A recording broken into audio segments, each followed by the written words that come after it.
اعلیٰ حضرت مفتی اعظم حجت الاسلام بریلی تجھے سلام۔ بسم اللہ الرحمن الرحیم او بدوامها ما دام الذات فدائمة مطلقة او ما دام الوصف فعرفیة عامة او بفعلیتها فمطلقة عامة۔ ما قبل میں آپ نے پڑھا کہ قضیے میں یا تو نسبت کی ضرورت کا حکم ہوگا تو اس کی 4 قسمیں نکل کے آئیں۔ اب بتاتے ہیں یہاں سے یا پھر قضیے میں نسبت کے دوام کا حکم ہوگا، ضرورت کا نہیں بلکہ دوام کا۔ ضرورت و دوام میں کیا فرق ہے آپ اس کو آگے ملاحظہ کریں گے آجی کے سبق میں، لیکن ابھی آپ اتنا جانیں کہ قضیے کے اندر جو نسبت ہوتی ہے وہ کبھی ضروری ہوتی ہے، اس کے اعتبار سے 4 قسمیں آپ نے ملاحظہ کرنی، کبھی نسبت دائمی ہوتی ہے۔ تو آج اسی کے تعلق سے مصنف علیہ الرحمہ بیان فرماتے ہیں کہ قضیے میں کبھی نسبت کیا ہوتی ہے، دائمی ہوتی ہے۔ اس کی بھی 2 صورتیں ہیں، یا تو وہ نسبت کا دوام اس وقت تک ہوگا جب تک کہ ذات موضوع موجود ہو، یا پھر اس نسبت کا دوام اس وقت تک کے نہیں ہوگا جب تک کہ وصف موضوع موجود ہو۔ نسبت کا دوام یا تو اس وقت تک کے لیے ہوگا جب تک کہ ذات موضوع موجود ہو، یا پھر جب تک کہ وصف موضوع کیا ہو، موجود ہو۔ تو اگر نسبت کا دوام ایسا ہے کہ جب تک کہ ذات موضوع موجود ہے تو اس کو کیا کہا جاتا ہے، اس قضیہ موجہہ کو دائمہ مطلقہ کہا جاتا ہے۔ کیا کہا جاتا ہے؟ دائمہ کیوں کہا جاتا ہے؟ اس لیے کہا جاتا ہے یہ وہ قضیہ ہے جو نسبت دوام پر مشتمل ہے، اس لیے اس کو دائمہ کہہ دیا۔ مطلقہ کیوں کہا جاتا ہے؟ اس لیے کہا جاتا ہے کہ یہ مقید نہیں ہے لا دوام یا لا ضرورت سے۔ سمجھ میں آ رہی بات بھائی؟ اس کی مثال صاحب پیش فرماتے ہیں۔ مثال ہے جیسے کلو نبی معصوم بالدوام، یہ مثال ایجابی ہے کہ ہر نبی دائمی طور پر معصوم ہے۔ ہر نبی پہلی والی اس مثال میں کیا کیا گیا ہے صاحب؟ نبی کے لیے معصوم ہونے کو ثابت کیا گیا ہے، کس طریقے پر؟ دوام کے طریقے پر۔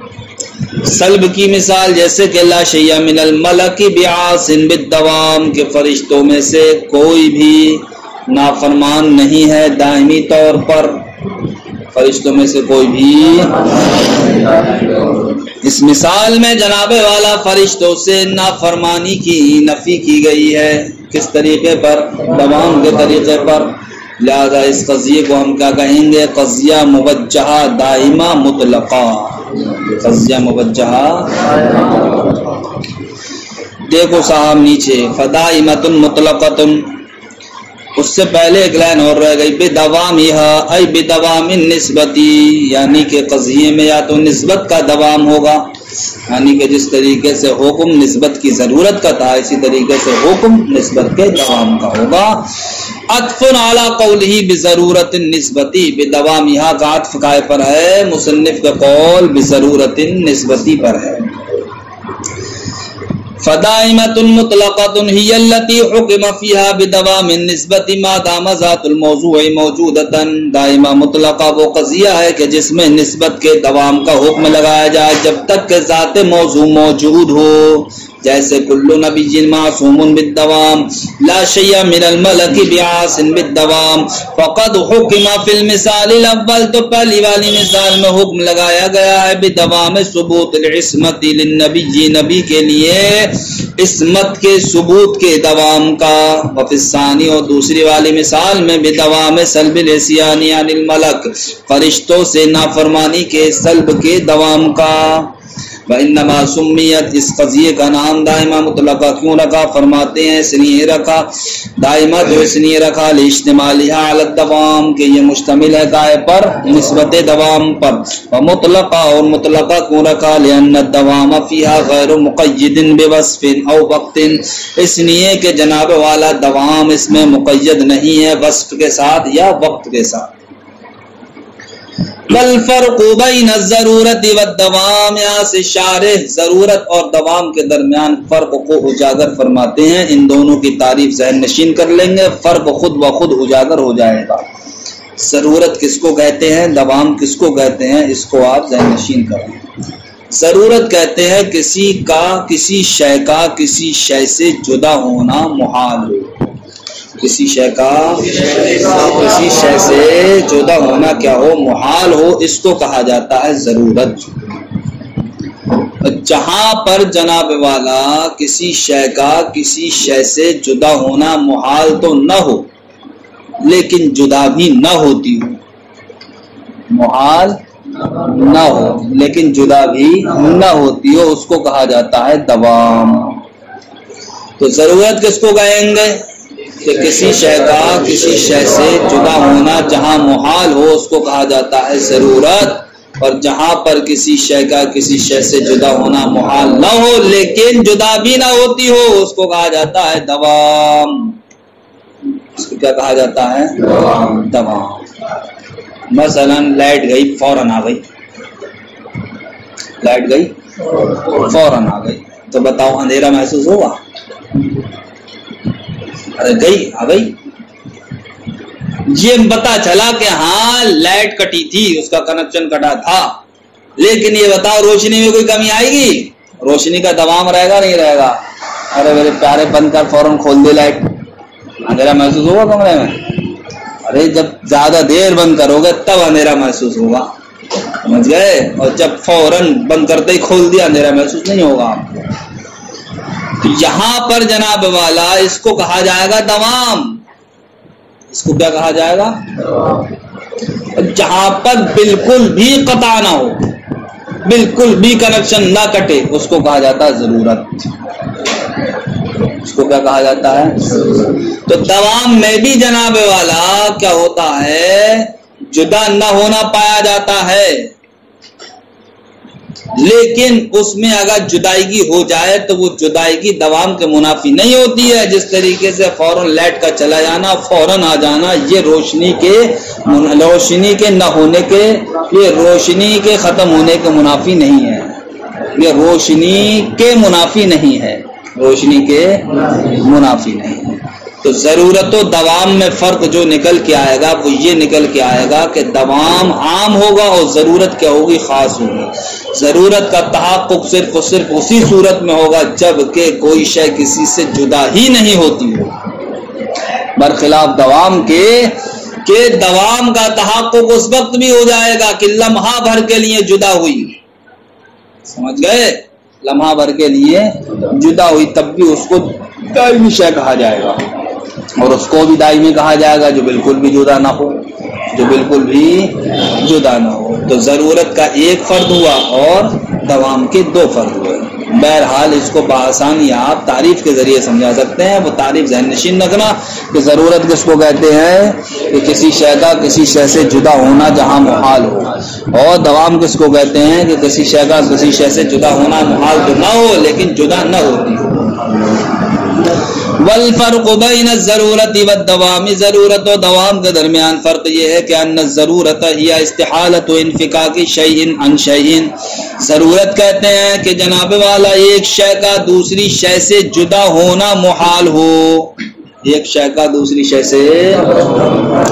والدوام، اور دوام کس کو کہتے ہیں، عدم و انفکاک عنہ، ایک شے کا دوسری شے سے ایک شے دوسری شے سے جدا نہ ہو.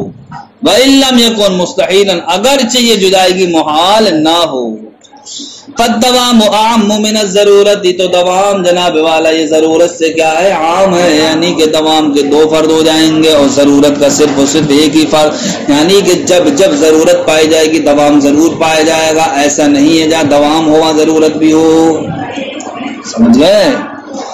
او ما دام الوصف عطف علی قوله ما دام الذات، یا پھر نسبت کا دوام کیسا ہوگا، اس وقت تک کے نہیں ہوگا جب تک کہ وصف موضوع موجود ہو. تو اس قضیے کو کہا جاتا ہے عرفیہ عامہ، عرفی عامہ کون سا قضیہ ہوگا؟ وہی التی حکم فیہا، وہ ایسا قضیہ ہے کہ جس میں نسبت کے دوام کا حکم لگایا جائے، مادامہ وصف الموضوع موجودا، جب تک کہ وصف موضوع موجود ہو، ومثالہ ایجابا وسلبا ما مر فی المشروطۃ العامہ، اور اس کی مثالیں ما قبل کے سبق میں گزر چکی ہیں ایجاب و سلب کے اعتبار سے۔ وہ ما قبل کا سبق کیا ہے؟ مشروطہ عامہ ہے۔ مشروطہ عامہ پچھلے صفحے میں دیکھو، اور دیکھو اس کی پہلی مثال کیا تھی؟ بالضرورت کل متکلم، یہ تھی۔ اب بالضرورت کو ہٹا دو، یہاں کیا رکھ دو؟ بالدوام کل متکلم متحرک اللسان ما دام متکلما۔ ایسے ہی سلب کی مثال سے بالضرورت کو ہٹا کے کیا رکھ دو؟ بالدوام۔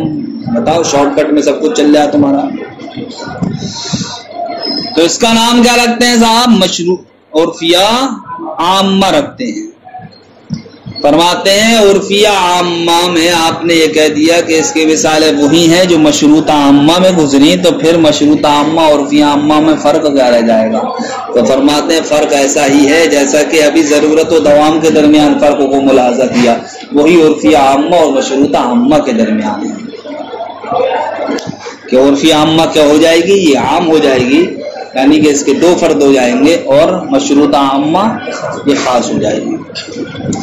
والفرق بینہما، اور فرق دونوں کے درمیان، یعنی کہ عرفیہ عامہ مشروطہ عامہ کے درمیان ایسا ہی ہے کل فرق بین الدائمۃ والضروریہ، جس طریقے سے دائمہ اور ضروریہ کے درمیان فرق ہے۔ وانما سمیت عرفیہ جزئی، نیز اس قضیے کا نام عرفیہ عامہ کیوں رکھا؟ اس کی وجہ تسمیہ یہ ہے کہ جناب والا یہ جو سمجھا جاتا ہے کہ نسبت کا دوام یہ اس وقت تک کے لیے ہے جب تک کہ وصف موضوع موجود ہے، یہ عرف میں سمجھا جاتا ہے، یا اس کو کون سمجھتا ہے؟ عرف سمجھتا ہے، عرف۔ تو عرف کے سمجھنے کی وجہ سے اس کو کیا کہہ دیا؟ عرفیہ کہہ دیا۔ اور عامہ اس لیے کہہ دیا کہ یہ عرفیہ خاصہ کے مقابل کیا ہے؟ یہ عام ہے۔ اور عرفیہ خاصہ کیا ہے وہ آپ کو آگے انشاءاللہ پتہ چلے گا۔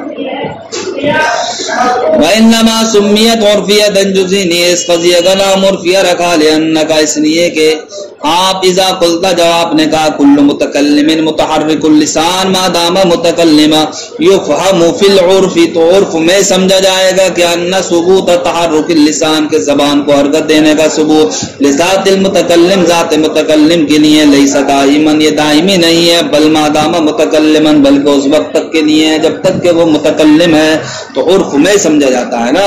فلما کان ھذا المعنى ماخوذا من العرف، تو جب یہ معنی اخذ کیا گیا کہاں سے؟ عرف سے، نسبت القضیۃ الیہ، تو پورے قضیے کو اسی عرف کی جانب منسوب کر کے کہہ دیا عرفیہ۔ وعامہ، اور عامہ کیوں کہتے ہیں؟ لأنها اعم من العرفیۃ الخاصۃ التي سيجيء في المرکبات، عامہ اس لیے کہتے ہیں یہ اس عرفیہ خاصہ سے عام ہے کہ جو عرفیہ خاصہ کا بیان قریب مرکبات میں آئے گا۔ یا پھر جناب والا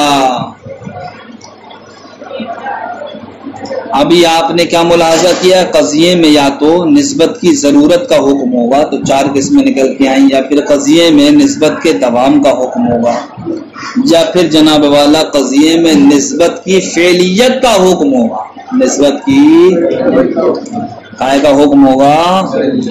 فعلیت سے مراد یہ ہے کہ اس نسبت کا ثبوت تینوں زمانوں میں سے کسی ایک زمانے میں ہوگا، تینوں زمانوں میں سے کسی ایک زمانے میں ہوگا، تو اس قضیے کو کیا کہا جاتا ہے؟ مطلقہ عامہ کہا جاتا ہے، اس قضیے کو۔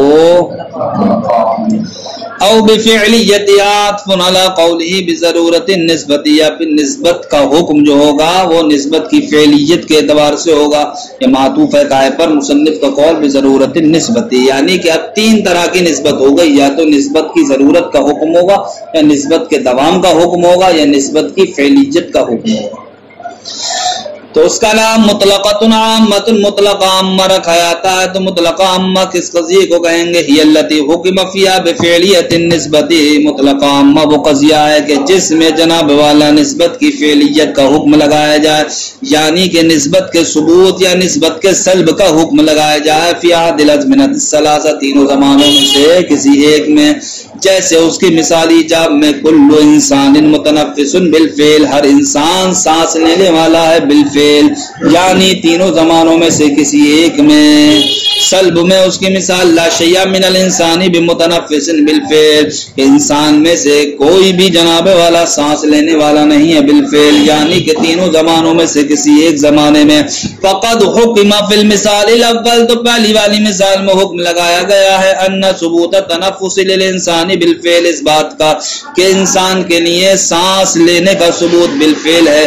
ای فی احد الازمنۃ الثلاثہ، یعنی کہ تینوں زمانوں میں سے کسی ایک میں. وفی الثانی، اور دوسری والی مثال میں حکم یہ لگایا گیا ہے کہ جناب والا انسان سے سانس لینے کا سلب بالفعل، یعنی کہ تینوں زمانوں میں سے کسی ایک میں ہے.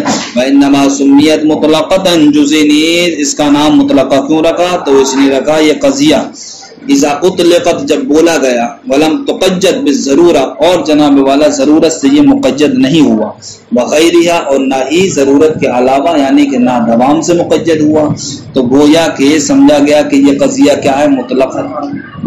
اس نے اس کو کیا کہہ دیا؟ مطلقہ کہہ دیا. اور عامہ کیوں کہا؟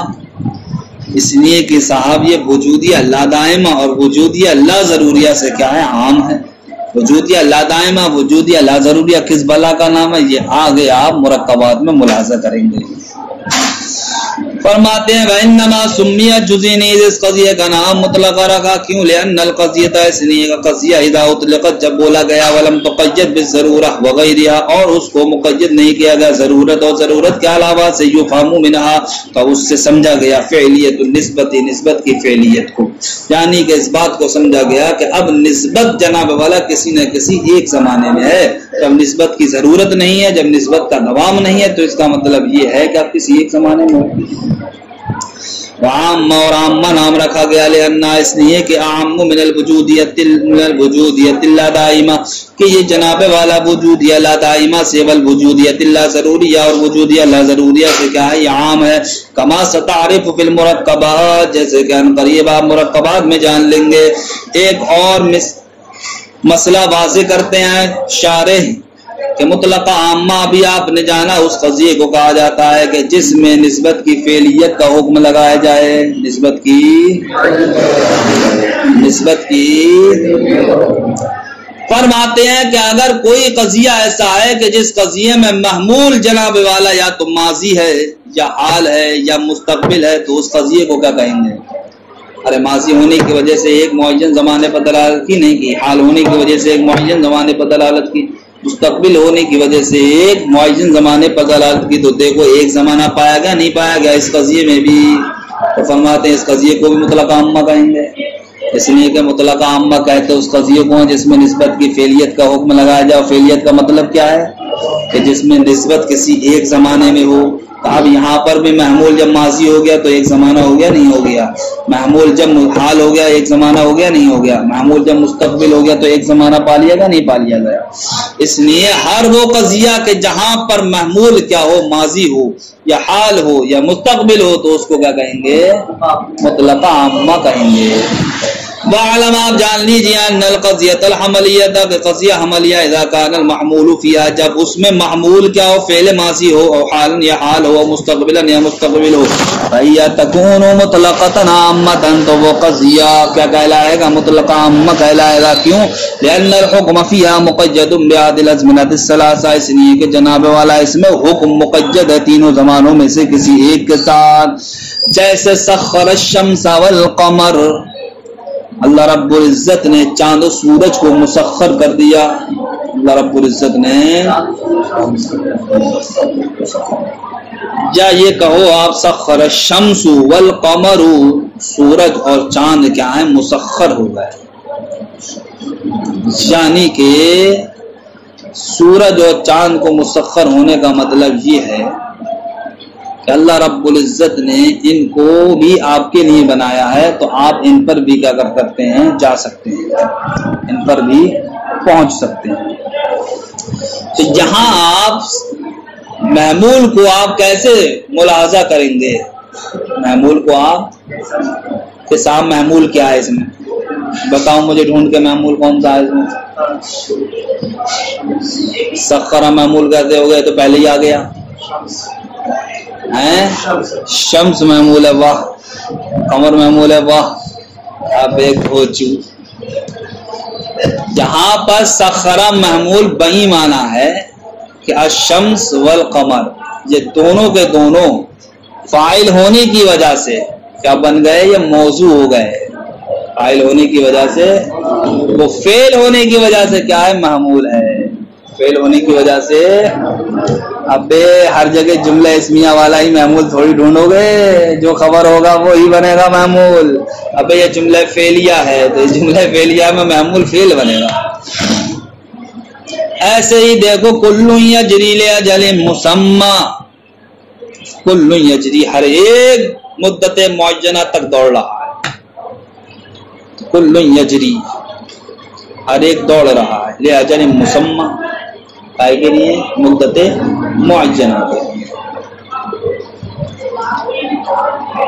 یہاں کیسے بناؤ گے آپ؟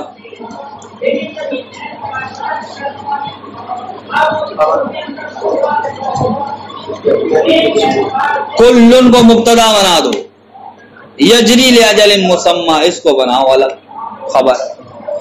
جب یہ خبر بنے گی تب بنے گا یہ محمول. تب کہیں گے آپ محمول کیا ہے؟ حال ہے یجری، یہ تو ہوگا. اور آپ کہیں گے سوف استغفر لکم ربی ان قریب، میں تمہارے ان قریب استغفر میں بخش دوں گا تمہارے لیے. استغفر لکم ربی میرا رب بخش دے گا تمہارے گناہوں کو. بہرحال سوف استغفر لکم ربی میں استغفر فعل ہونے کی وجہ سے یہ کیا ہے؟ محمول ہے. اور یہ کیا ہے؟ سوف آ گیا یہاں پر تو یہ متعین ہو گیا مستقبل کے لیے. تو یہاں پر دیکھو محمول کیا ہو گیا؟ پہلے مستقبل ہونے کی وجہ سے یہ بھی قائم داخل ہو گیا مطلقہ عامہ میں.